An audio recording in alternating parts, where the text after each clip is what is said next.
Hey everyone, welcome back to another episode on the Cerebral Cricketer podcast. Today, we have a very, very special guest on the show. We have AJ Mosca, who's represented Italy in T20 Eyes and List A cricket and was part of the squad for Italy's first ever men's T20 World Cup appearance and played a key role in one of the biggest moments in their history, making 62 not out in Italy's first ever World Cup win against Nepal in 2026. Away from the international stage, he's also set Sydney Cricket Club's record for most runs in a season with 1,323, underlined the level of consistency is produced in Australian club cricket. So thank you for coming on the show, AJ. No worries. Thanks for having me. Appreciate it. So I know, there's a lot to talk about. I'm sure over the past year, it's been crazy cricket journey for yourself. So I still wanted to touch on your childhood in terms of how you got into cricket alongside with your brother as well. So like, what made you interested in cricket, especially being from an Italian background as well? Well, to be honest, Dad was a big sports fan, whether it was rugby league or soccer or cricket. So pretty much growing up from the age we could start walking, we pretty much had a footy in our hand, a cricket bat in our hand as well. A soccer ball at our feet, and then once we got to a certain age where I remember it was about 15, Dad pretty much said, obviously each winter and summer we played a different sport. So winter was soccer and summer was cricket all through our young years. And then once we got to 15, Dad said you sort of got to pick one and have a crack at it. And cricket was the one I was probably better at. So yeah, it pretty much come down to Dad being a sports lover and just wanted to make sure his kids were sort of fit enough and were active. Yeah, I know you're very much into football and Italian football as well. What sort of clubs did you follow, and what position you play yourself at a young age? I was a Juventus supporter in Serie A. But as a player, I was always a centre back or a stopper. Then stopper's not really a position anymore. It's a bit more of a defensive mid. Defensive. Yeah, a bit of a defensive mid.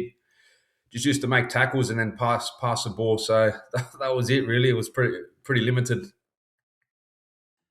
That's amazing, and because I'm a big Real Madrid fan, and Ronaldo went to Juventus as well. So do you like Ronaldo as well, by any chance? Yeah, Ronaldo's obviously he's obviously a great finisher and he's a leader in every team he goes to. So yeah, I've obviously got big respect for Ronaldo. Obviously, with the Premier League, Liverpool's one that I keep my eye on a lot these days. But in the City, it is Juventus. Are you sad that Mohamed Salah is leaving? Say it again. Are you sad that Mohamed Salah is leaving Liverpool?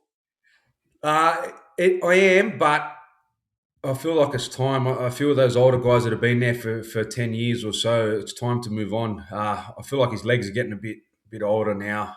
The game's getting a bit quicker. So I think it's, as sad as it is, I think it's pretty much time to go. I think. Yeah, no, that's fair. I mean, he's played at the club for a while, and you usually get to an age, and it's like, okay, yeah, invest in the young ones right now, as opposed to kind of prolonging the. Because I think at some point the coach will probably sideline him and stuff. That won't probably look good for him because he's been such a club legend for a while. So I guess it was time to part ways. So that Yeah. definitely makes sense. And yeah, Sorry, go. no, sorry, you were saying. No, to be honest, I noticed when we played Man City the other week in the FA Cup, and he just looked so far behind the pace. I don't know. I felt like that's not really him, and obviously he's probably not happy either. It's probably playing a part as well. So yeah, I think it's time to Yeah, go. fair As enough. sad as Yeah, it is. no, he's. No, it's sad. I mean, very iconic. I think his story is pretty cool as well. Like, it was a bit underrated before he got to Liverpool and has just become a legend. And I know yourself, you said you played centre back. So any particular centre back that you looked up to when you were young? Yeah, definitely Maldini.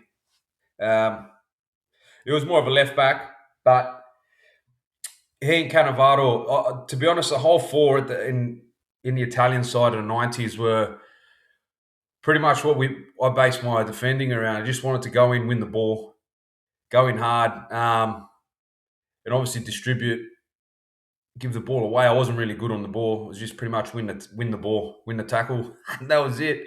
But I'd say Maldini, to be honest. Yeah.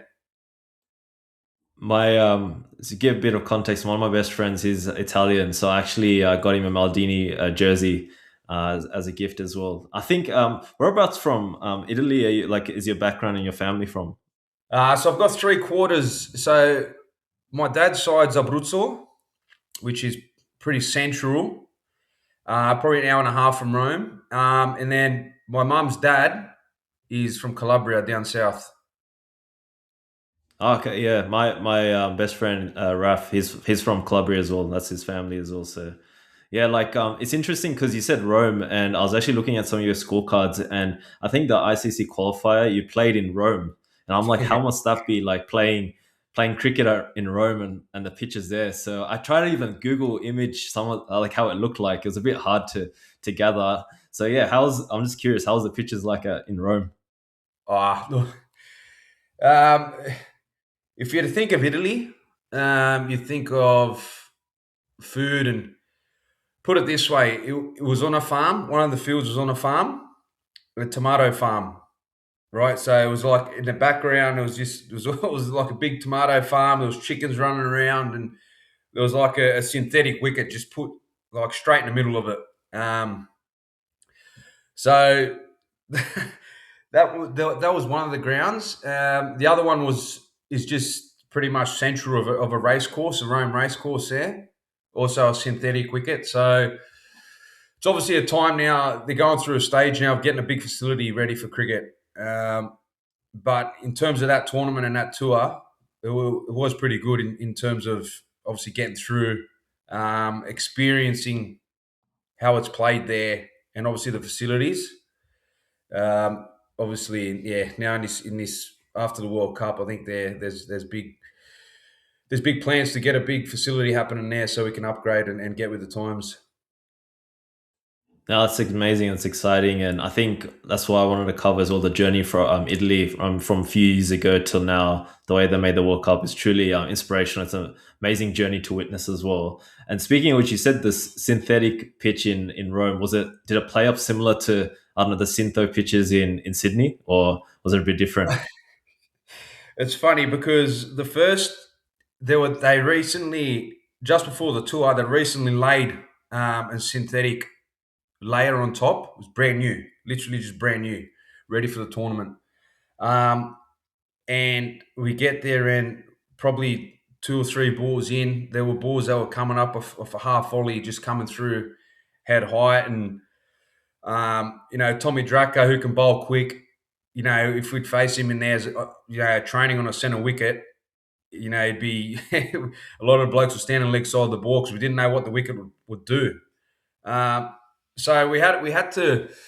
The dangerous thing with that is brought every team into the competition. Obviously, we were strong. We were the stronger team there, and um, just a variable bounce with that new wicket, if believe it or not, sort of played into everyone's hands, and we had to make sure we went in there with a serious mindset to make sure we found a way to get the job done.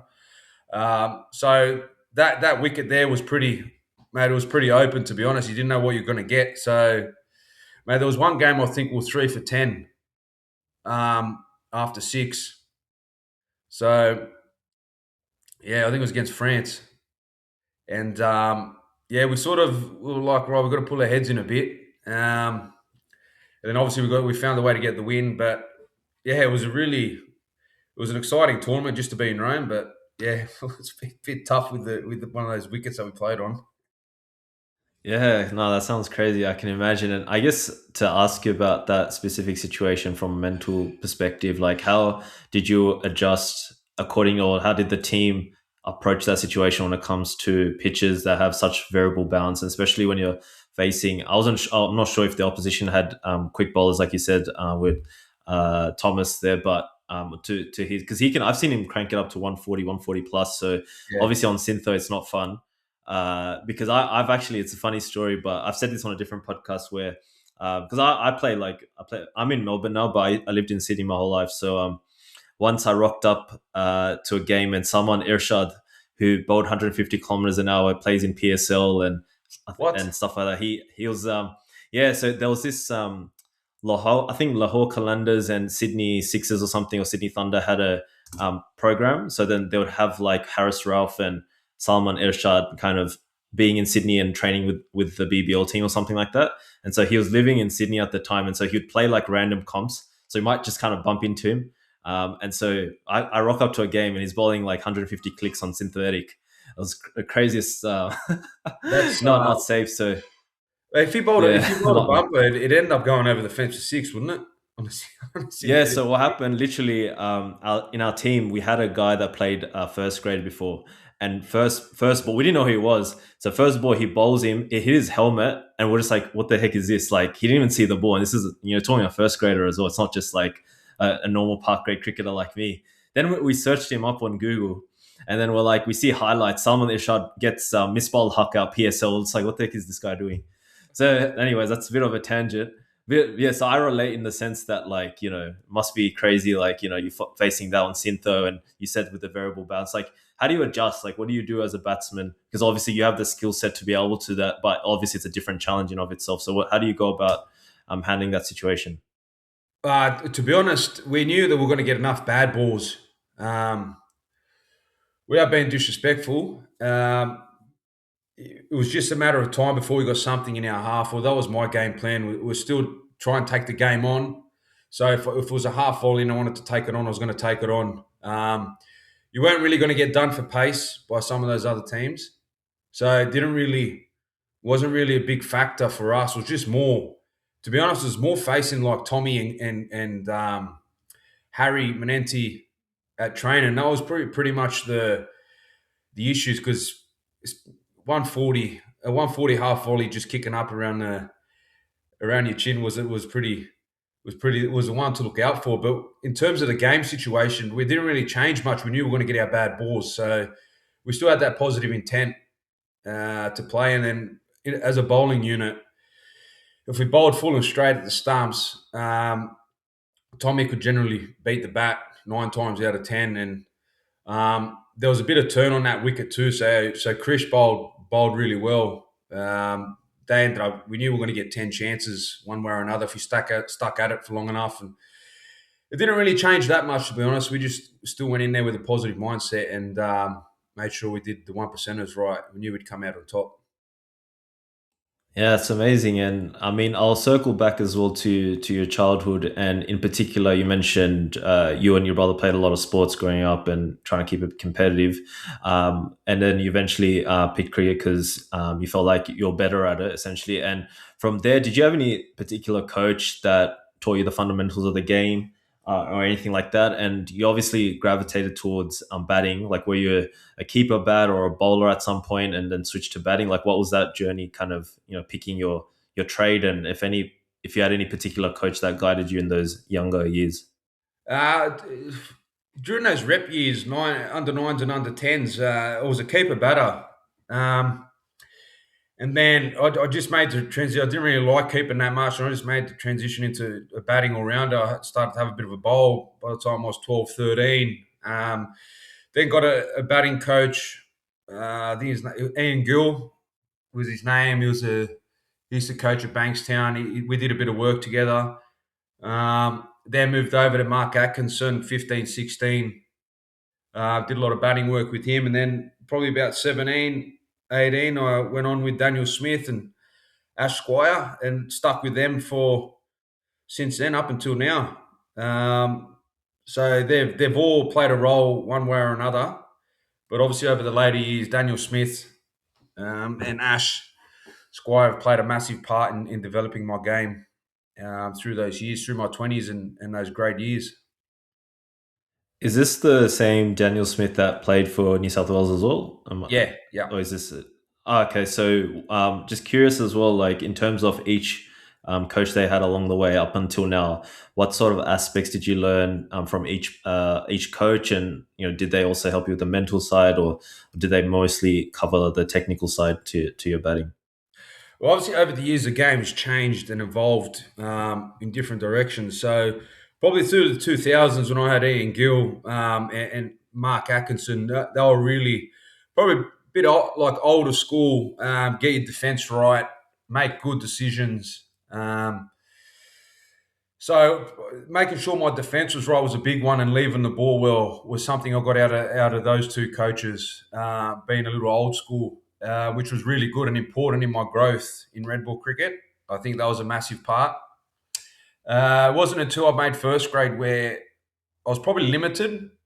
Like could defend well, could leave, and had a pull shot. But once bowling attacks figured out that was my strength, they'd bring on spin, or they'd bowl a certain channel where because I didn't really have a drive, it was more of a punch. I could just back my defence, and if I got through 50 balls, I tried to face 250.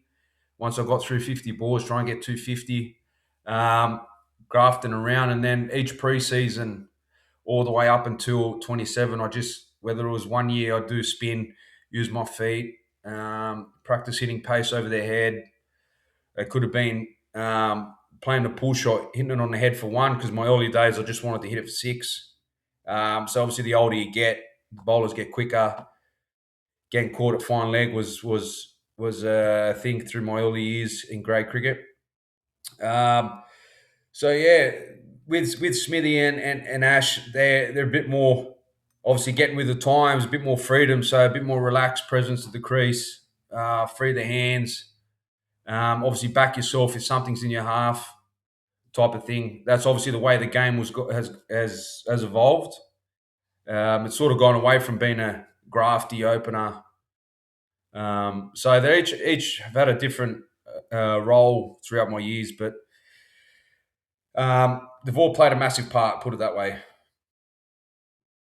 Yeah, it definitely sounds like it. And it's interesting what you just shared there with those insights. Like you identified what you felt needed to be changed or adapted to because of the nature of cricket, the way it was going, or in terms of, I guess, the planning from the opposition. So it seems like there was a lot of reflection process happening along the way. Is that something that you tried to assess, like, for example, by the end of each season, where it's like, these are the things I'm doing right, or these are the things I'm doing wrong, and you're looking at your scores and you're not happy with certain ways you played certain innings, or maybe you gave that example of hitting to fine leg on a full. That was that reflection process consistently done, and then on top of that, that's something that you also worked on, for example, in training, where it's like, okay, I have to hit over the top, or go for the single instead of the for the six when it comes to the pull shot. Like, is that a process you constantly kept doing over those years, as Yeah, alongside these different coaches as well?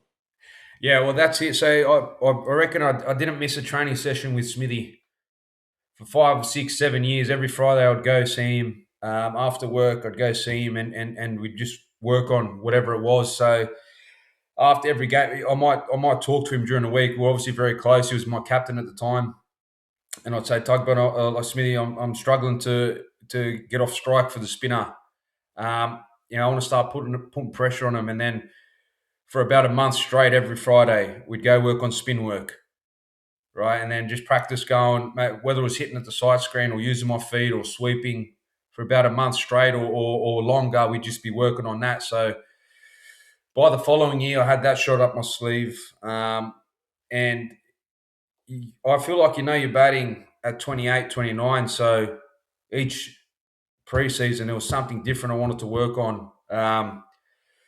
So pretty much, yeah, it was after every game. I might have, I don't know, fell over off my front pad, got out of LBW, and I'd go to Smithy, right? I felt like I fell over. What do you think? He goes, yeah, come into training. The last 2 games, you've been falling over a little bit. Let's go back to the basics. Then we go back to the basics, and then the next game, I'd be hitting the ball straight again. So we'd have a very close relationship during the week about what we're going to work on Friday.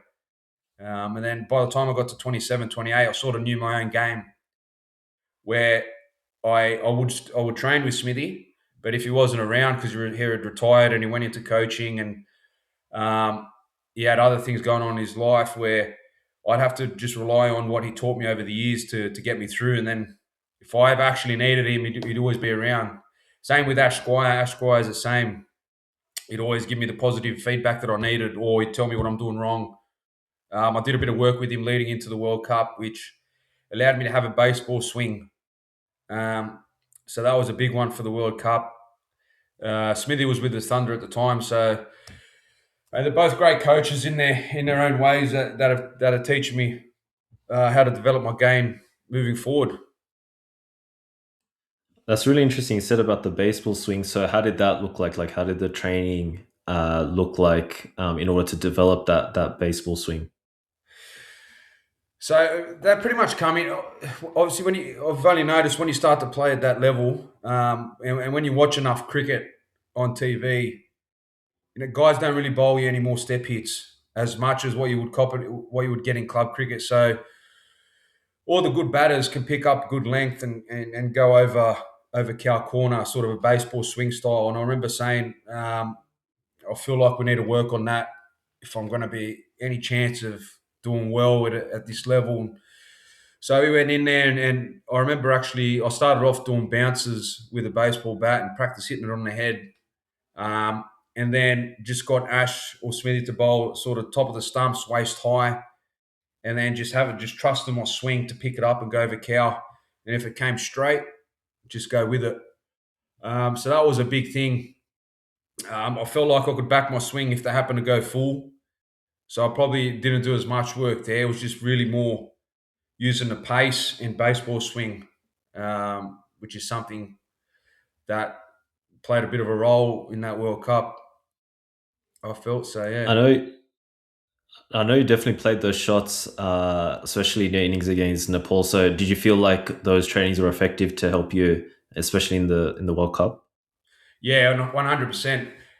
Playing a lot of tournaments with Italy, whether it's one day cricket or T20s, you're always playing on subcontinent wickets. So there's a lot of turn.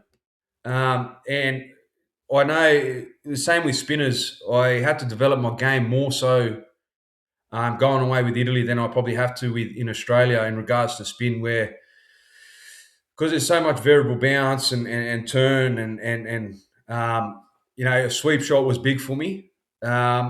And then doing a lot of research on these bowlers at international level had to help me learn how to play with the with the pace. A lot of guys bowl arm balls top of the stumps, so they don't give you anything to sort of hit straight. So practicing going over fine leg, or the moment they went full, just backing my swing to go over cow. Um, so I had to develop my game with spin as well, especially at that level. So it did help a lot. All that work that we did beforehand.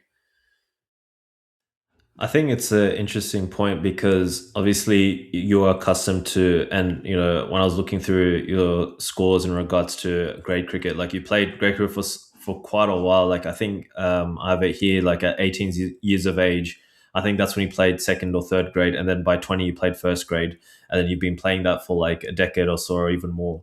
And then on top of that, then you're thrusted into international cricket, and then it's like obviously that adjustment would have to be done, right? Like you're facing players that are a lot more obviously experienced or have more access to all these other coaches that maybe you didn't have in your time in grade cricket, and then you're up against them in a World Cup. So it must be like a crazy adjustment. So like how did you find that period? Like did you find that okay, when you tasted international cricket, like oh snap, like I've got to really rework a lot of things? Like I know you've been talking through obviously with your batting how you had to adjust, but how hard was that adjustment? Like was it a huge step up in that sense, or was it more like I'm going to tweak some things but I already have the basics covered and I back myself that I'm good enough for this kind of level? Well, it's funny you say that. John Davison's been probably just been our head coach for the last, let's call it 8 months. But we've had Kev O'Brien, who's played for Ireland, Dougie Brown, who's played for England and Scotland. They were on board in our, um, obviously in our Italian setup. Kev's been there for 6 years, and he obviously played that magical innings against England. And at that stage, Ireland was pretty much where Italy is now. Um, so he scored 100 against Ireland. He scored 100 against England, which won them the game in a what wasn't meant to happen game. England were meant to beat them, blah blah blah. And Kev came out and smacked 100, and I think it's the highest, the fastest 100 in one day cricket, I think, or something like that. So to have those guys on board, for them, it was just more their thought is it's more of a mental game as opposed to a technical game. You're obviously playing grade cricket in Australia, we face enough bowlers that are probably quick enough and faster wickets, and with Australian pedigree, um, I didn't feel like the jump was going to be that. It's obviously a big jump, but you just had to back yourself. If you did the work at training, it was more about mentally backing yourself, and you were good to go. That's what I had in my mind. If you get caught up in thinking you're going to play against England or Australia, or you're playing against India, then you will come unstuck. I found. So I wanted to make sure that I told myself that I'm ready for this. I did enough work. Trust what you did at training and trust your process, and then whatever happened happened. So I made sure I was mentally prepared for that. And then once my mental game was okay, then I felt like I was able to handle the situation. So to be honest, it's more mentally as opposed to only if you've done the work at training. If you haven't done any of the work, the jump's massive. But if you've trained and you've done the right things, you're good to go as long as you back yourself. Yeah, definitely. I mean, it also speaks to, and people probably don't talk about this enough where it comes to the grade cricket, especially in Sydney. Like the grade cricket is very competitive. It's hard work. Like the amount of people that are trying to get into the teams and that level of competitiveness within grade cricket is already so intense that, those jokes, I know on the grade cricketer, like they joke about, England players playing twos in Sydney grade cricket, that kind of stuff. So there's always that kind of banter, but it kind of speaks to that whole idea that Sydney grade cricket is very, very competitive, and you'll see many players like move out of, if they're born in Sydney, for example, move to other states just to try to crack into the state teams because it's that kind of level of competition. So I guess it also adds to what you're saying, that as long as obviously you're already part of the grade setup, and then you're doing the work in training, and then all that's left is the mental. And I'm sure that Kevin O'Brien and all of them, like their experience and the way that they approach the game would have helped you, given you the tools to be able to be like, okay, I believe myself enough to be able to sort of take on these bowlers. And speaking on that as well, like in the lead up to that World Cup in particular, like what sort of analysis? I know that we're talking about more of the adjustments you made mentally and technically, but in terms of the bowlers you were going to face or the countries you were going to play against, like what sort of analysis and did you have to do in order to be like, okay, I'm going to face this kind of bowler, or like for example, like Jofra Archer or whoever, and then I have to kind of prepare myself accordingly. So, what sort of analysis did you do in the lead up to the World Cup, and how did you train for that mentally or otherwise? It's a good question. Obviously, the pace gets a little bit quicker at that level, and for me, the analysis was as an opener was someone like Jofra or Overton or some of those guys who are taller and quicker. They were told not to fight the bounce. And it's funny because all the training sessions we did was use the pace of the ball. So don't try and sort of hit it. If you hit 130, 135 kilometre an hour ball in front of cow corner, it's all right. But when it's that pace, you're going to get your value for using the pace. So going sort of behind the wicket, going with the bounce. Whereas I felt like I did all the work for that, and then I just when I was walking out to face Jofra for the first time, I just said, no, I'm going to just, that's it. It's either me or him first ball. I'm going to trust my baseball swing, and just, I had an idea he was going to bowl that baseball length, and I was just going to try and pongo him over cow because I felt like my swing was in a good spot. And then obviously got a bit of a top edge, went straight up first ball. But it's something I need to reflect on myself, and probably could have stuck at what I did at training and use the pace instead of trying to fight it. So that's probably the only difference at that level. But that's something you got to practice at training. It's you know going behind square is a big thing, I reckon, for that level. And that's pretty much it. And with spin, obviously bowling top of the stumps, a lot of arm balls. I think teams as soon as I came into bat would bring a left arm ortho on.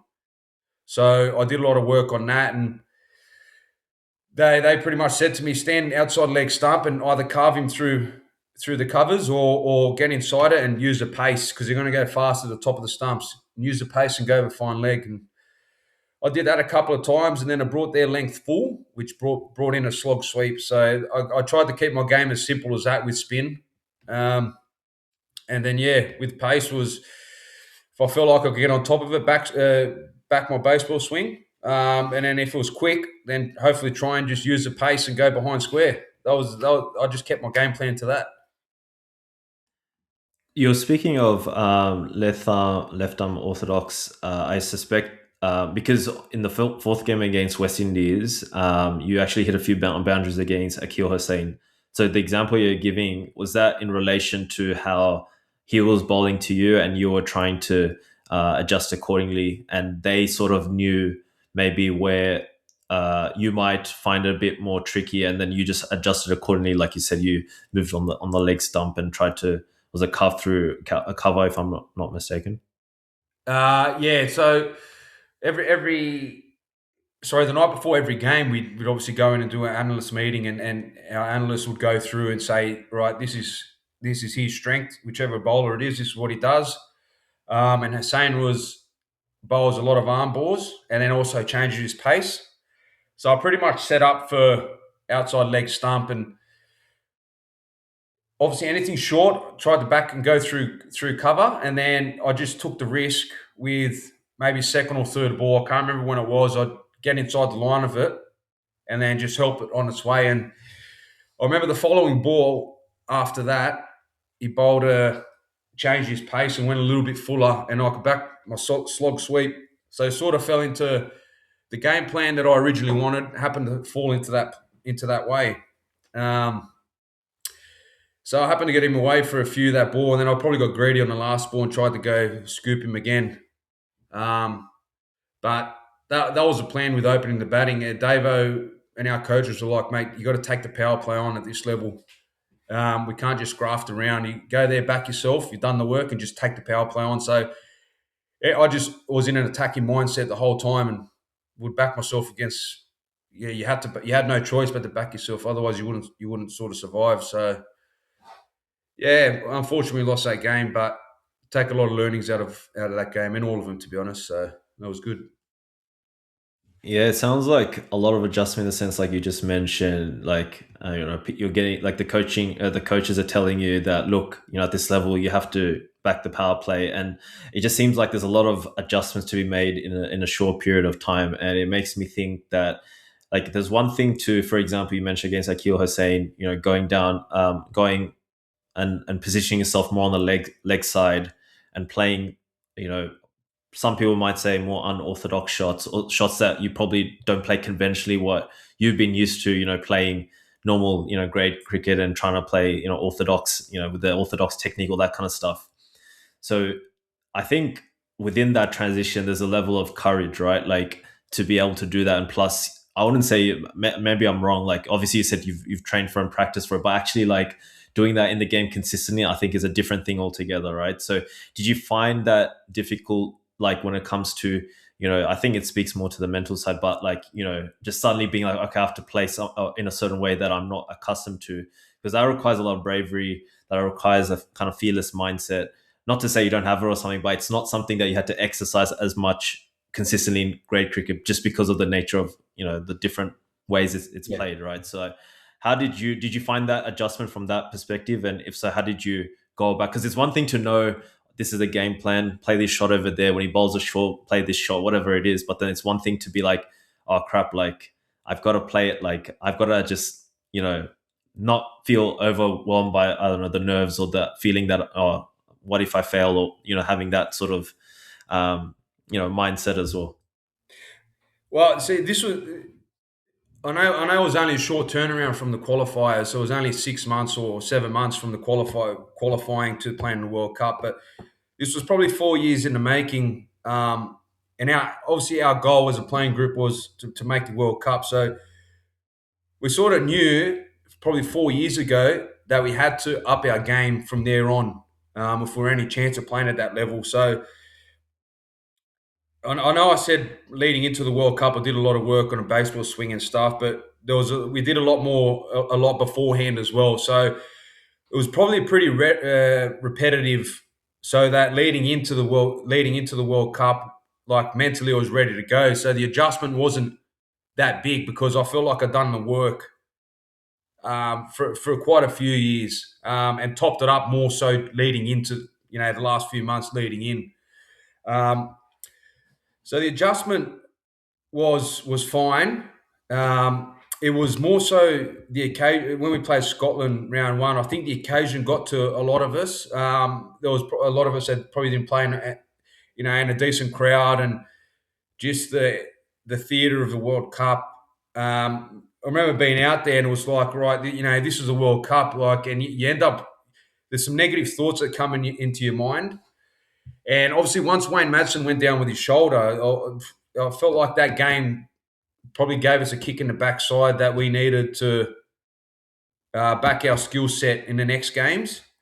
So the adjustment was pretty much after the Scotland game as well, where it was like, right, we can't like we got to go in there. We sort of held back a little bit.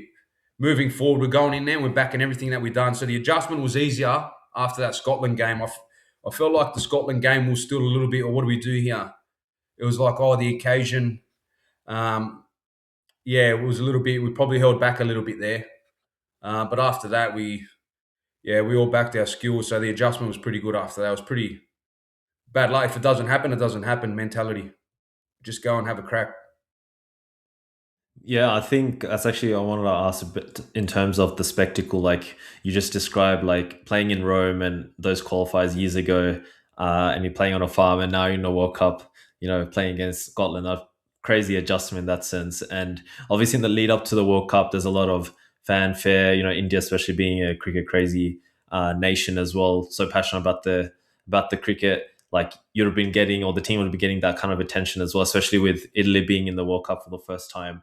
So how did that feel? And what did you do? Did you feel like you had to be a certain person in front of the cameras, or did you just try to be yourself the whole time? Or what was that like? That whole media spectacle, and having the lights on you, people watching you with the eyeballs. No, to be honest, I can. That's why I said to you before we started this. I said, look, if we got to block anything out, because I generally just say I'm just generally myself. I'm not really great in front of the camera, so if I end up saying a couple of like maybe an odd swear word or something, can we block it out? So for me, it was always I just had to be myself, and that's sort of the only way I know. I can't really put on a front. I don't know, like it's probably not in me. So now, once the World Cup here, or just generally the questions that were asked, or whatever it was, or you sort of just say what's on your heart, and then I let it out, and then thankfully it wasn't anything bad. So no, I didn't really worry about that. To be honest, it wasn't. I was just worried about spending time with the boys, and doing what's best for Italy. I didn't really worry about all that limelight or whatever, all the spectacle stuff. It just you can easily come unstuck if you get into that mentality. So um, no, we just went about our business the right way, and I sort of kept away from that. And even though I'd come up on Instagram and there'll be something coming up, I didn't really take note or have any interest. It's not until after you get back where you have a look and you go, "Oh, far, that was pretty cool." But at the time, I didn't want to get caught up in it. You could easily come unstuck. I felt anyway for myself. Yeah, no, that's fair. And you said something interesting previously as well that because of the Scotland game and that adjustment and stuff that, and especially with your captain going down, getting injured as well, that didn't really help the cause either. And so that kind of gave you that mindset maybe before the Nepal game that, you just kind of to give your best and see what happens, that kind of mindset, as opposed to being unsure against in the game against Scotland. And so what else did you feel like you did in preparation for the Nepal game? Because obviously that was the highlight of the World Cup for from Italy's perspective as well. So what sort of things and plannings went into that game in particular?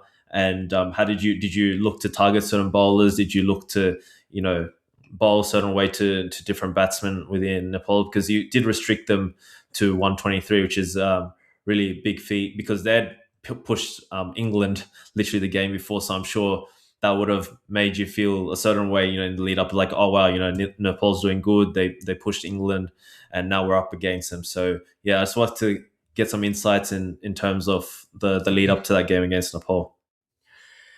Uh, to be, I think the other thing with that Scotland game was for pretty much all of us, other than probably Wayne and JJ. I think that was the first time in India. So five or six of us are obviously from Australia or England or South Africa, and the grounds are a little bit smaller there, and I think the ball flies a bit further. So that adjustment in that Scotland game, it probably took us a while. The air quality, like it's very different. And then that probably took that game to realise that leading into Nepal, right? We knew we're better than that. Coming into Nepal game, I think Benny Manenti set the standard first, the first over. We had him. I think it was a maiden or one off the first over, and making sure we blocked the crowd out. There was a few things said in the Scotland game after I dropped an absolute sitter, which I thought, well, mate, welcome to this sort of level. Take it on the chin and move forward. So in that Nepal game, I just mate just blocked it all out and made sure they did everything at the best of our ability. And once I went out to bat, I said we knew that they've got a great spin attack. So we had to put them under pressure, otherwise they were going to dictate. So anything sort of in my half, I just said I'm going. Trusting my swing, keeping my head down, I'm going. So they bowled a few in my half, and I happened to get away. And then it's dangerous with a total of 120. You can easily let it can sometimes feel like it's 150 if you're not careful, where you take the foot off. You think you're going to cruise through, so you've still got to chase it down like as if it's a 200 score. Always put the bowler under pressure. So that was my plan, was to back what I've done, and I'm taking them down. That was it. That was the mentality, and fortunately enough, it came off. But other times it might not. But you got to give yourself the best chance to get that job done. And was that similar in the halfway stage where the coaches were telling you just to go for it, put them under pressure, treat it as like, you're chasing 200 total, and you just kind of used their advice and applied that in that particular innings as well? Yeah. So it was the same message from the start of the tournament. Go there, take the power play on. So I knew my role from the start of the tournament. Didn't matter what position we were in, whether we were behind the eight ball, whether we were in front of the game, whatever it was. I'm taking that power play on and backing myself. And so yeah, Davo sort of sent that message in the innings break. Just sort of said, go out there, have fun, and take it on. And that clear mind that he gave us was beautiful. How good's this? And I know we've got a great team, great batting lineup behind me. That also helps. So thought if it didn't come off, I was like, it's okay. I'll back my teammates to do it. So me and Justin happened to come off again. So that mindset was to take it on from word go.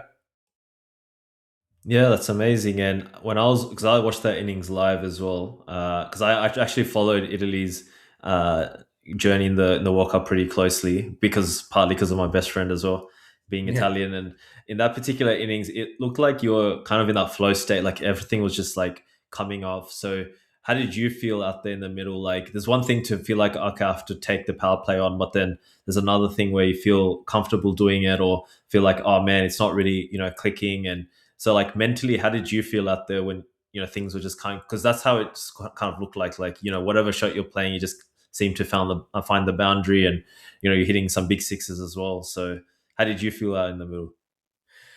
I did feel good after I got the first one away over long on.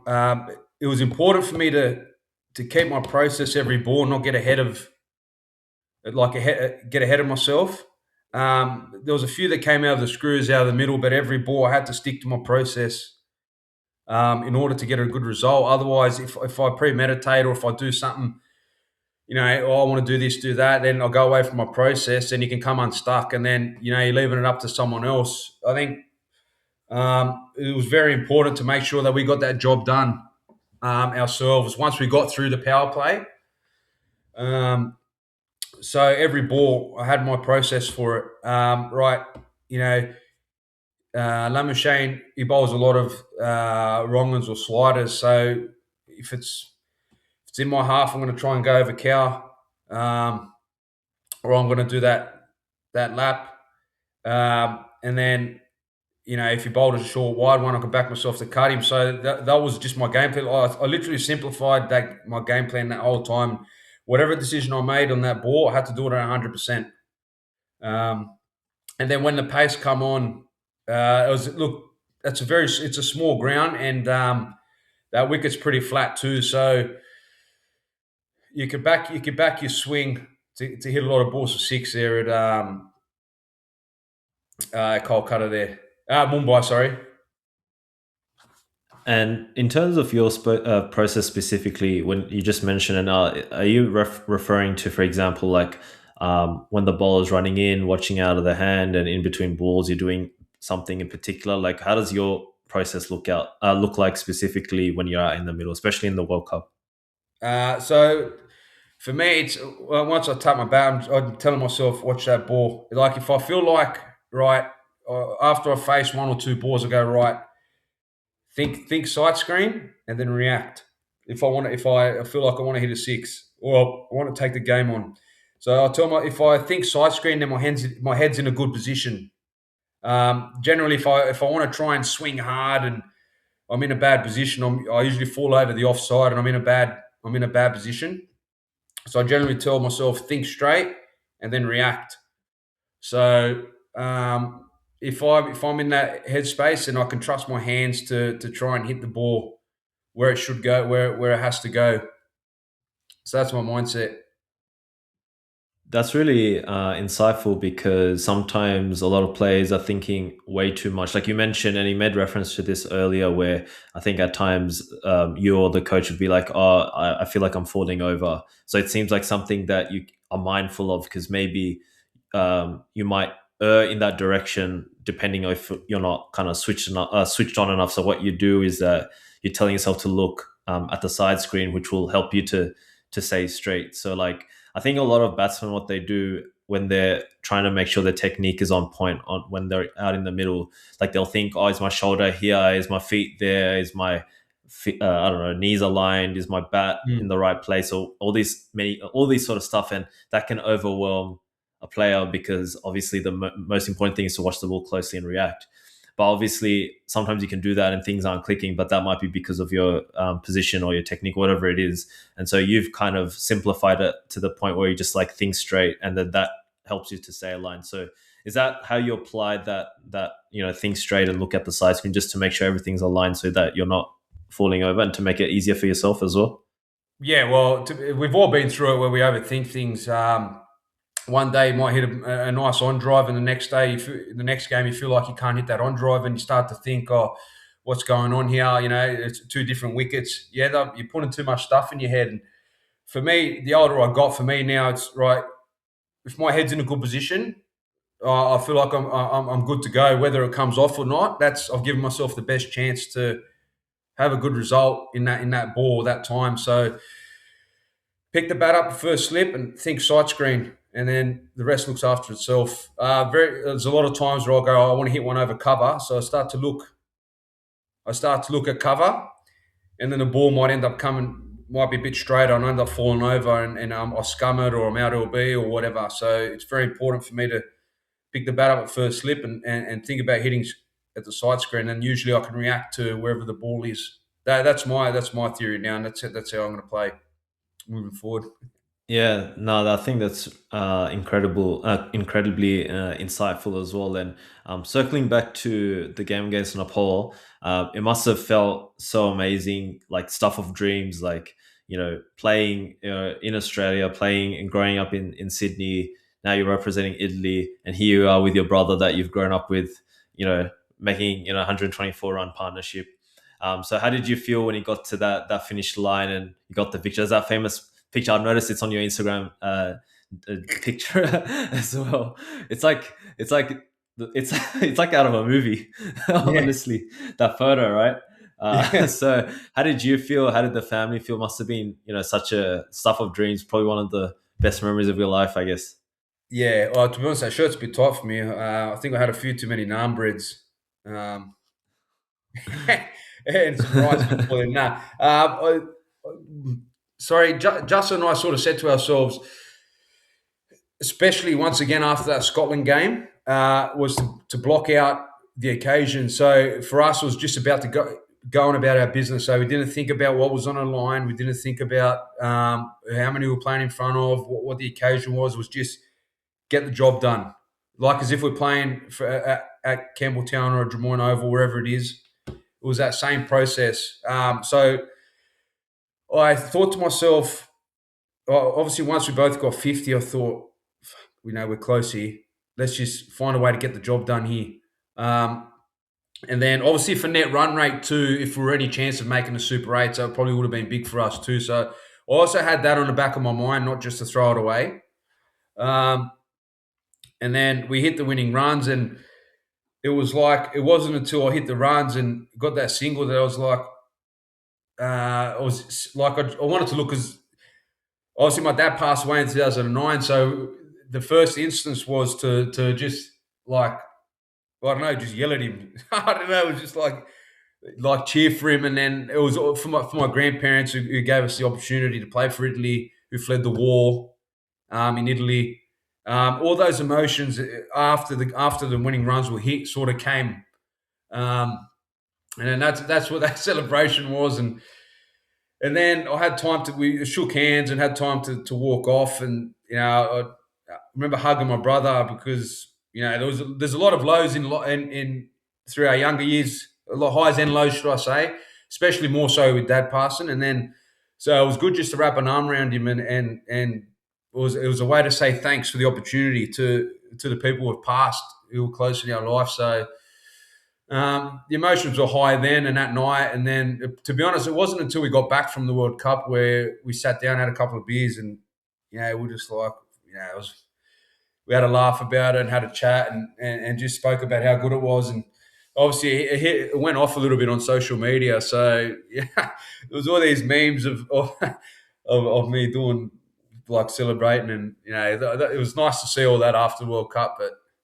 no, at the time, it was just more to say thanks. It was just a celebration to say thanks to the people who gave us an opportunity, for our whole squad, which everyone has a pretty much similar story, where parents fled the war, or players have migrated to Italy for a better opportunity. So it was just more so for everyone. It's been a part of our journey. That's it, really. It was really good.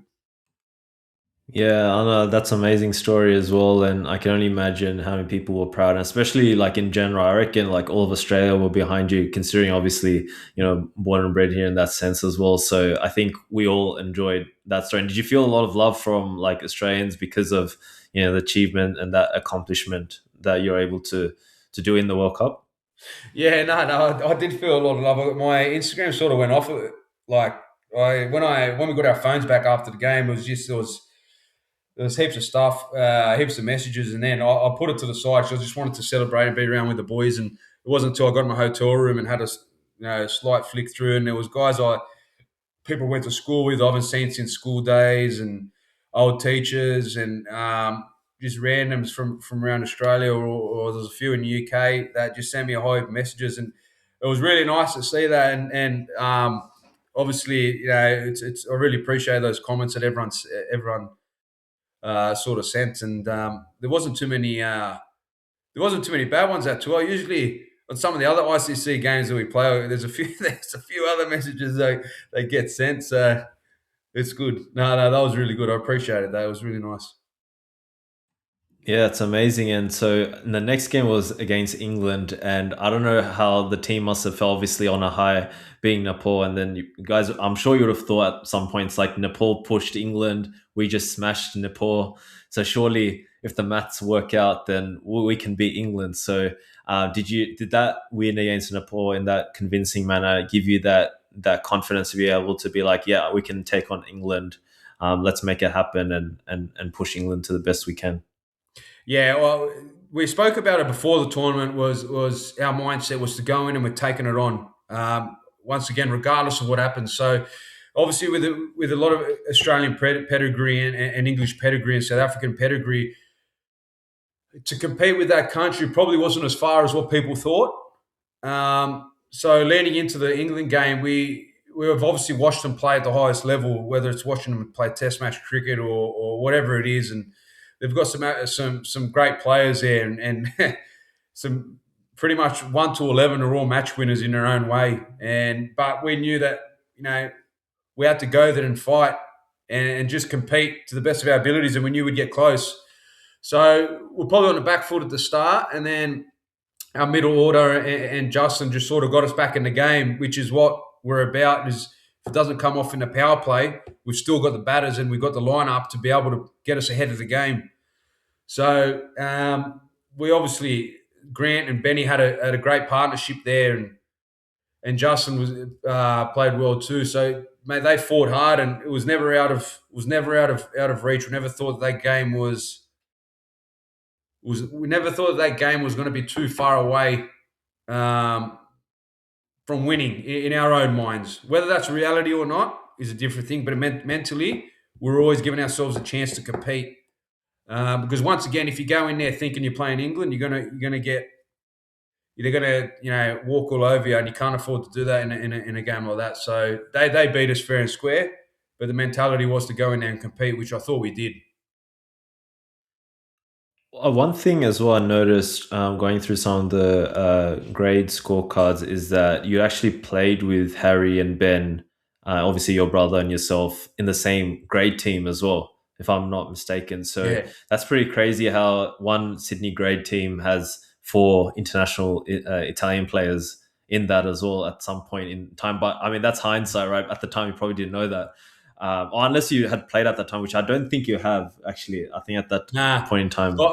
We probably played at Sydney for 10 years together, all four of us. And then Benny had his Italian passport through his dad. His dad played rugby union in Italy with his Italian heritage. So he was able. Ben was able to get an Italian passport through his dad. So it wasn't until I think the Italians contacted Benny and said, we've got a cricket team here, and we want to see where we can take this country in cricket. And then obviously Benny put myself and Justin's names forward, and obviously Harry got his too.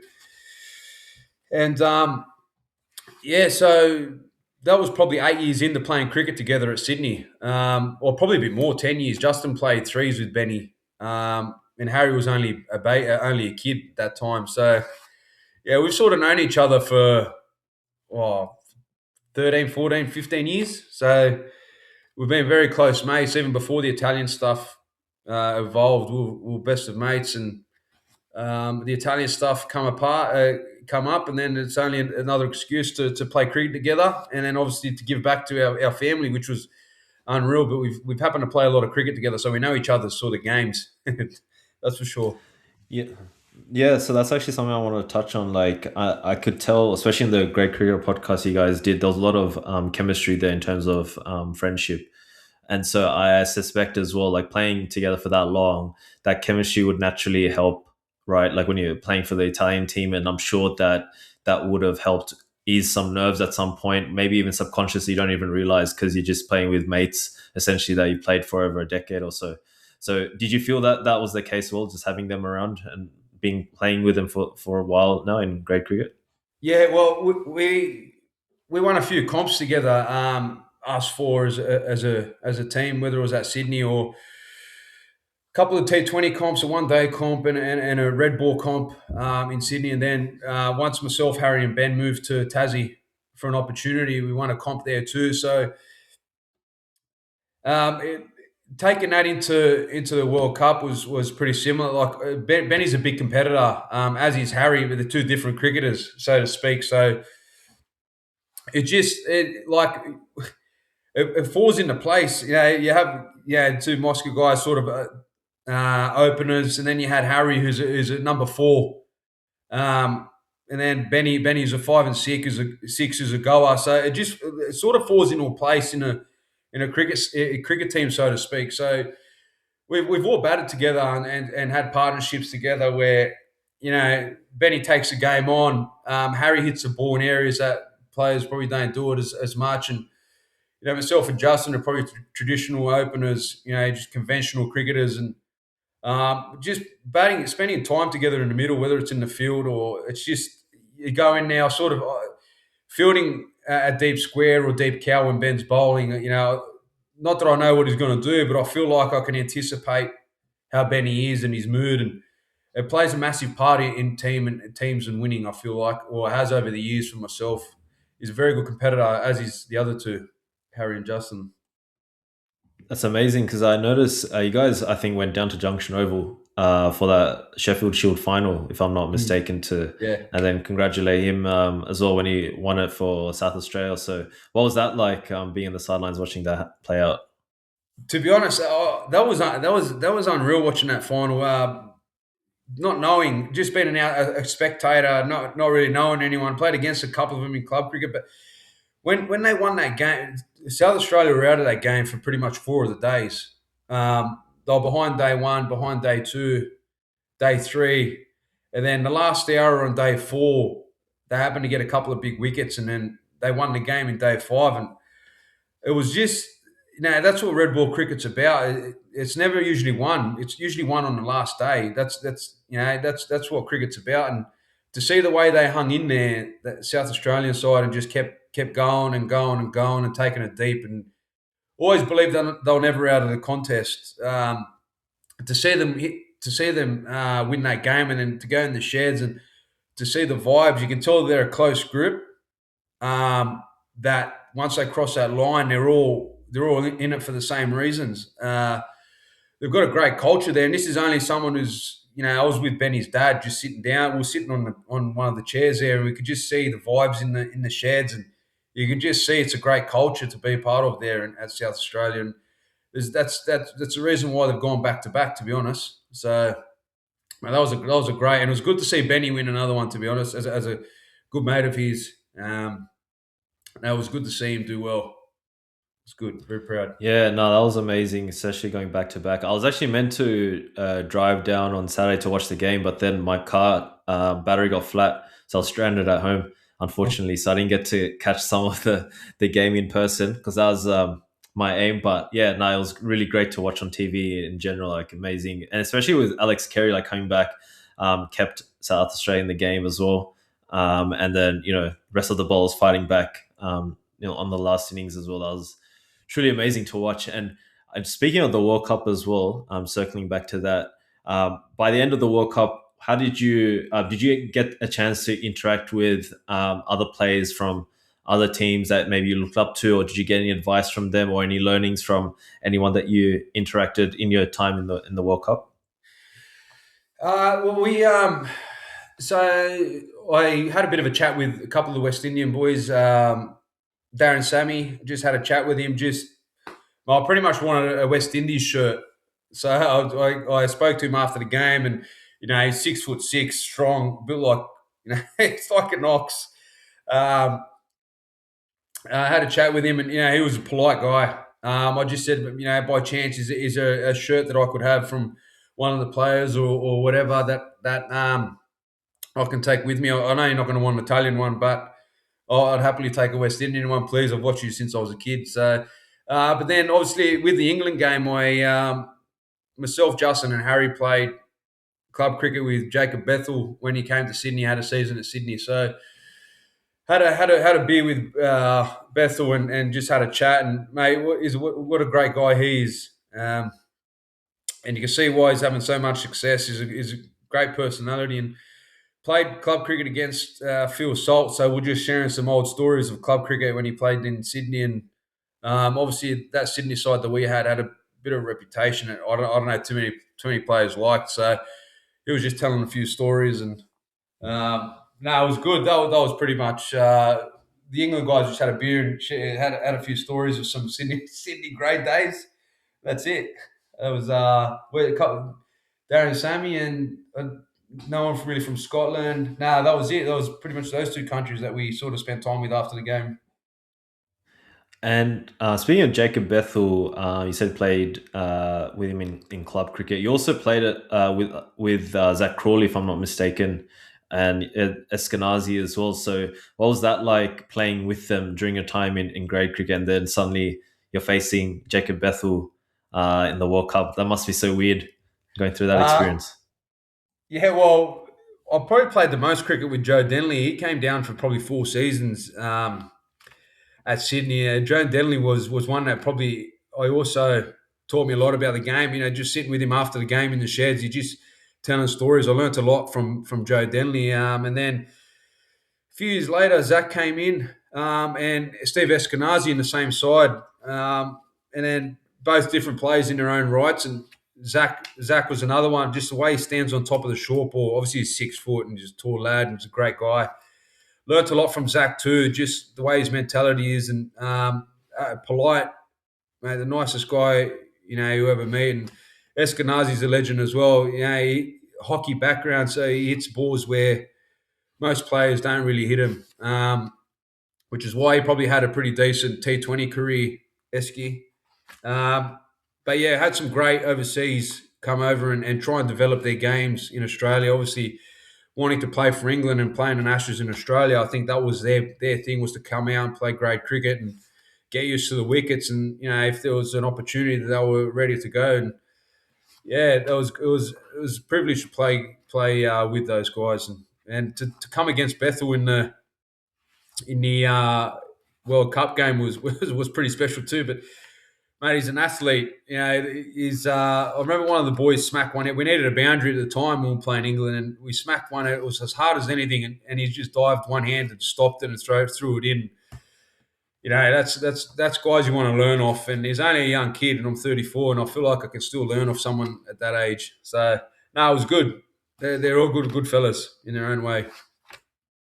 Yeah, that's amazing. So that's definitely the World Cup would have provided a lot of memories or interesting situations where you're revisiting friendships from years back in club cricket, and then playing on the greatest stage essentially. And I guess as a team in as a whole, when it comes to Italy, what were your takings from that particular World Cup? Like, did everyone feel like they achieved what they wanted to achieve, like being competitive, or did you feel like you wanted to take learnings from it and get better? Like, what was the team environment like, and what were the learnings that your fellow teammates took from this particular World Cup? Um, I think we obviously took a lot of learnings from that World Cup, but the most positive one was that we felt like that we could belong at that level. Um,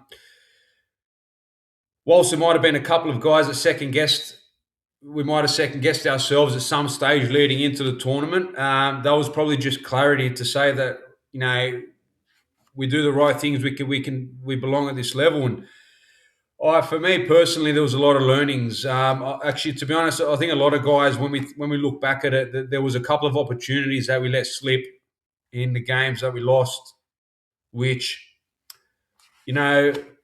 we were probably ahead of the game in some parts. Where if we had it's easier in hindsight, but if we had done some of the smaller things right, the result might have turned our way. So there's a lot of learnings in that aspect where, right, moving forward, that's the expectation if we're any chance of beating a team like England or West Indies. Bowling West Indies out for 160, 150. We'd like to think that we could chase that down if we do the right things, and we probably didn't have the right attitude that game, or whether it was attitude or things just didn't come off. But yeah, the Scotland game was one that we probably we look back on and say we could love to have that day again, to be honest. So there is a lot of learnings, but a lot of guys, everyone's happy and are understanding that we can belong at this level.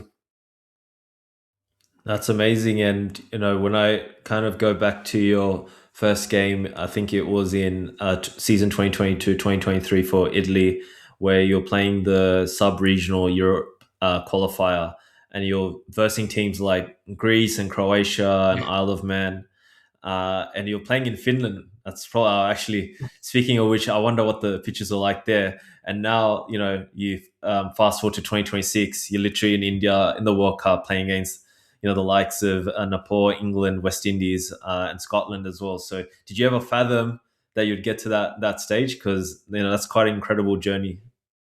That was obviously playing for Italy from the start. That was our goal, was to get to the World Cup. So we knew if we did the right things that we could get there. So it wasn't a shock once we sort of got there. Um, but there's obviously a little bit of a difference from where it started to where we got to and where we want to get to moving forward. But obviously, that's what it's. Nothing's going to happen overnight. As I say, Rome wasn't built in a day. So got to get through that stuff, get through the next stuff, and go. And then then hopefully we can stay around this level and not have to worry about that going back down to the sub regionals in the future. So no, it was good. It's sort of 4 years in the making. Yeah, and you played in Uganda at some point as well. So what are the pitches like in Finland and Uganda? Out of curiosity. So they were one-day tournaments, the Uganda ones. They were actually really nice grounds, turf wickets. They spin a lot, so it's probably the best time to bat was with a new ball, like opening up.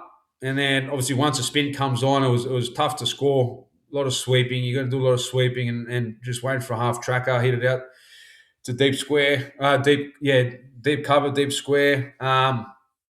So they're tough, but they teach you how to play in subcontinent conditions. That's a really I enjoyed playing in Uganda. A little bit hot, but no, it was a good place to learn how to play subcontinent wickets. It was really good actually, really good tour that one.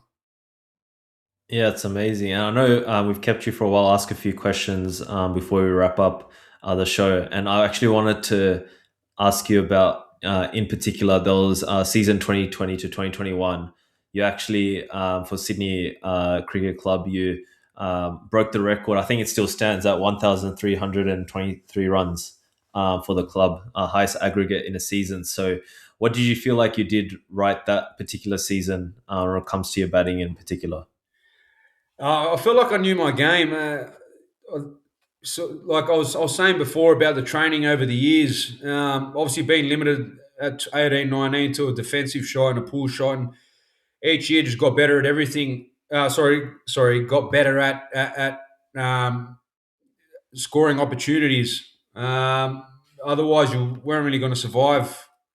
And then by the time I was 27, I did all the training and stuff, and I sort of knew my game in that year. The year before, I think I got 700 runs, just missing a small piece, 800 runs. And then that year and the year after, I think it was, I just once again knew my game and I stuck to my process. I was fit at the time, kept myself fit, so I didn't want any excuses if I was batting at T that I was going to get out tired. I wanted to bat the day, or if it was T20s, I did the right swing work at training. So I sort of knew my game at that age, and I think that's what helped me have a pretty good year or couple of years there. So I think you don't really know your game at 20.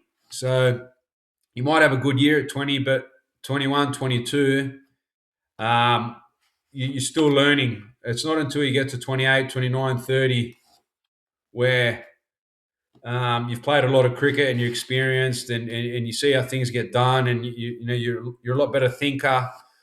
Um, and yeah, so I'll just say it's all the work they've done previously. They got me to 28. We're on my game. That's it, really. And the next season, it looks like you also made a move to Tasmania and you also played a second 11 game for Tasmania. So what was that experience like? What made you want to move down to Tasmania? And you actually played alongside Paranal Pal, who is a friend of the show as well. So what was that experience like in Tasmania? Pram's a very good man. Played a lot against Pram. Pram's the other one is done. Pram's done a lot in grade cricket, especially over recent years. But no, that was good. I think I spoke to New South Wales after that year, and they said they had me in their sights, or can't remember the convo. I was with Maxi Klinger, and they said that I'm happy that I'd done the right things to put my front foot forward and playing second 11 the year after. And I said, "Oh, mate, I'm 29. I feel like if you're going to pick me, it was already going to happen." So I just said Benny was going to make a move too, similar sort of situation.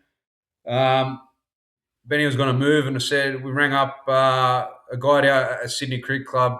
Sort of rang up South Australia and Tasmania, and there was a little bit of interest there. They just said come into the academy. We obviously you had a decent year last year, but come into our academy, come and train with us. Do a bit of training with the Shield boys every now and then, and see how you go. And went down to Tassie, had a crack there. I knew I was probably a bit older. It was going to be hard to crack it in at that age, but I wanted to, for my own peace of mind, just go down and see what I could do if anything could happen. So was lucky enough to win a comp there with Benny again and Harry. Um, and then yeah, it was good to play, get an opportunity to play second 11. Didn't really do well there.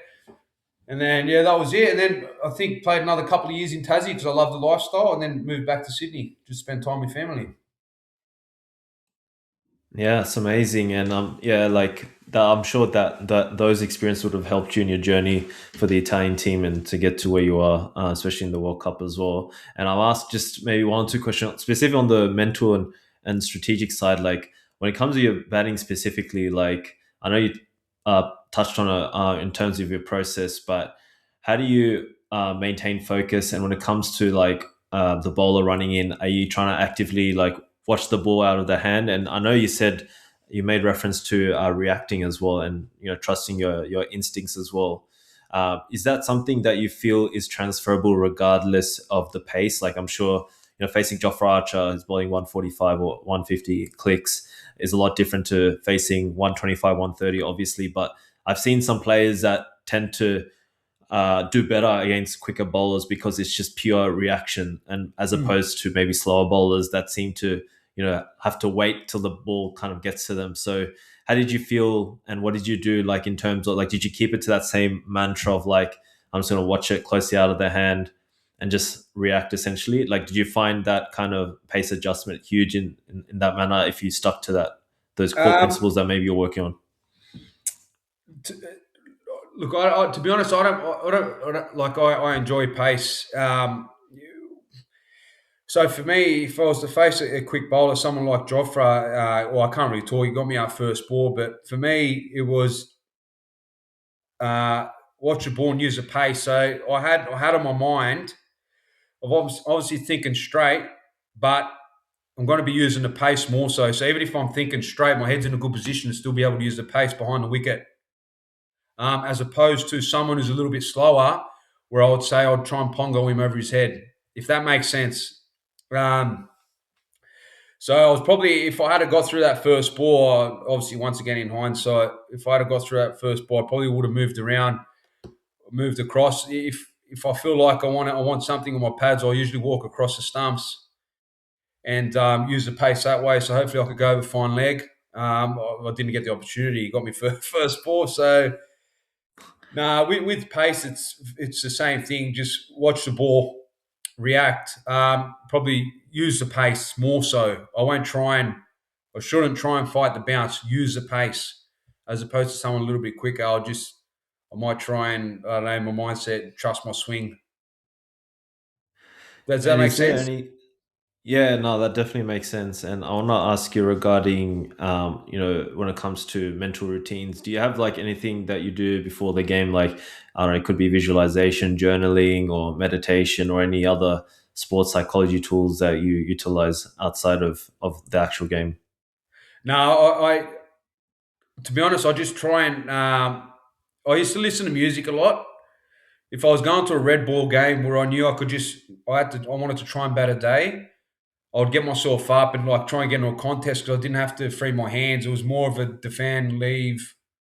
Like I listened to like music that wanted to get me into a fight, like not fight, but get me up for it.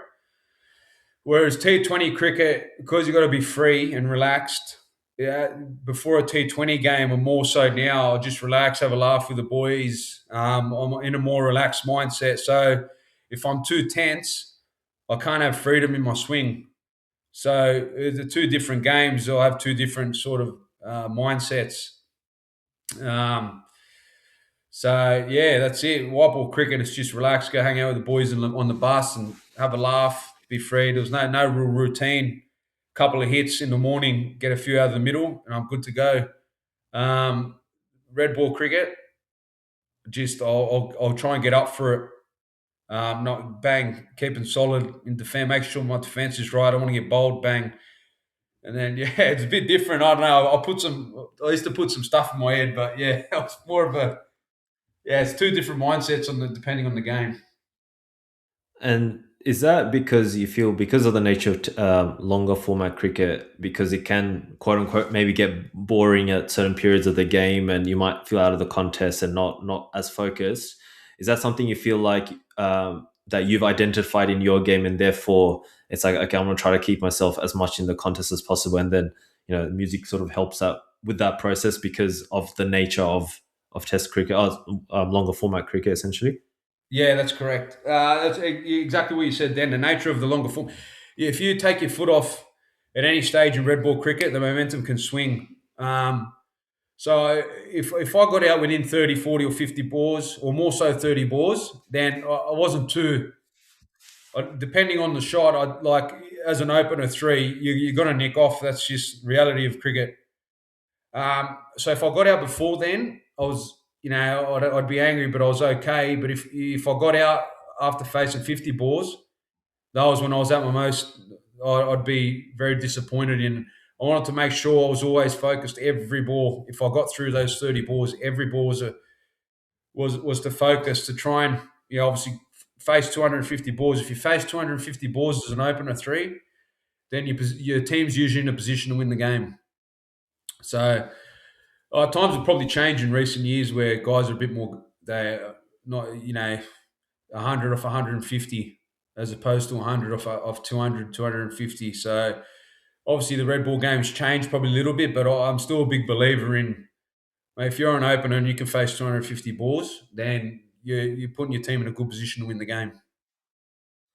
Yeah, that definitely makes sense. And I know you've been so generous with your time. I'll ask two quick questions. Like, will be regarding best players that you've seen personally. Like, who's been the best player? It could be you've either faced or seen the nets that has really impressed you and inspired you. And also, any particular player that has been inspiration growing up. And also, who's the hardest bowler you've faced in your career? Okay. Growing up, Damien Martin and Ricky Ponting was probably an inspiration for me. The elegance of Marto and obviously wanting to pull the ball the way Punter did was probably why the pull shot was one of my strengths. Um, Live, or Zach played some nice innings. You could tell he's a great player, Zach Crawley. He played some nice innings when he was in Sydney. Daniel Smith played some beautiful white ball innings for us, where he took. I've seen him take Hazelwood down. St George had, I think, Copeland. Like that, they had a pretty good bowling lineup, and Smithy and Joe Denley took him down in one game. So I've seen it's a tough one to put it on one. I've seen. Uh, I'd play with Wayne Madsen. Wayne Madsen Okay.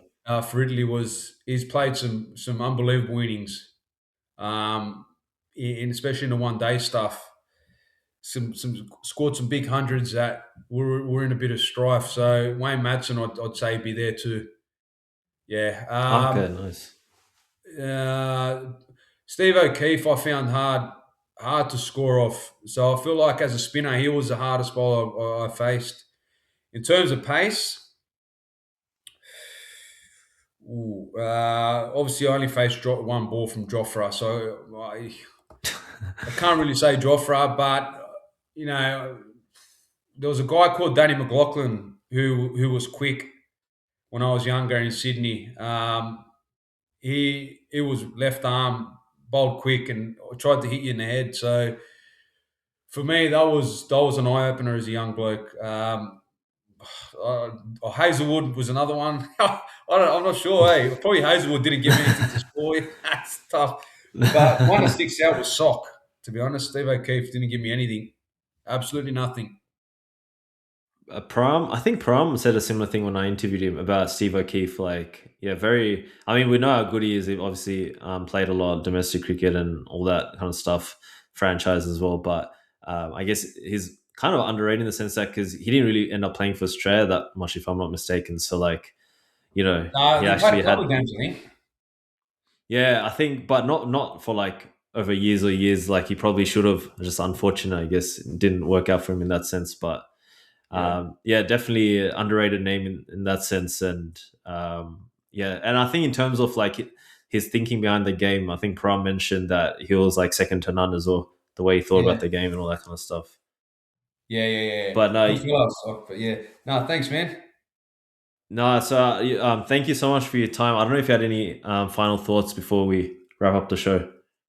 No, obviously, thanks for having me on. I appreciate it. It's always good to have a chat and talk cricket. So I appreciate your time. And yeah, thanks for that. Yeah, all good. And I didn't say this in the podcast, but I actually didn't end up versing you, but I think years ago you'd played a bit of winter cricket, and you'd played it against my club team. So at the time, I used to play for Coogee Bay Rebels Cricket Club, All but I right. didn't play the winter season for Coogee, so I'd play the summer. Yep. But I know my friends like played against you, and they always tell me, they always recount me the stories. Apparently, like you're full sledging them and stuff. Yeah, I don't know.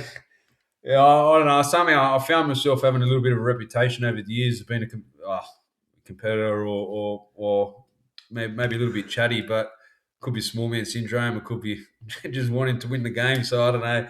But yeah, no, it doesn't surprise me. No, I mean that speaks to, I guess, the competitiveness that you need to play, especially in the World Cup and at the highest level. Is that something you feel like you try to tap into more, or is it more um, dialed down since I don't know, over the years because of experience? Like, how do you approach that? Yeah, no, it's dialed down. It's like if you're going to play at the highest level, obviously. Um, my mentality is just let your bat do the talk, and probably not a hothead as what I once was. So probably mellowed out a little bit, to be brutally honest with you. So yeah, I'll probably try and stay away from that stuff these days. Just go about it and just try and win the game with your bat, or take a catch or run out.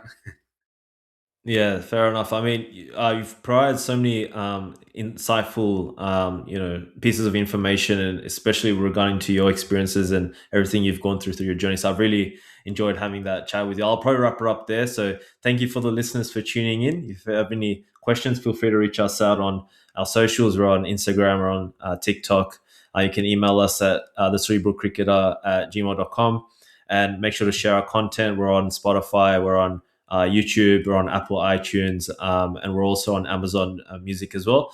So, from our special guest, AJ Mosca, wish you all the best. This is Tanzim signing off. Thank you very much.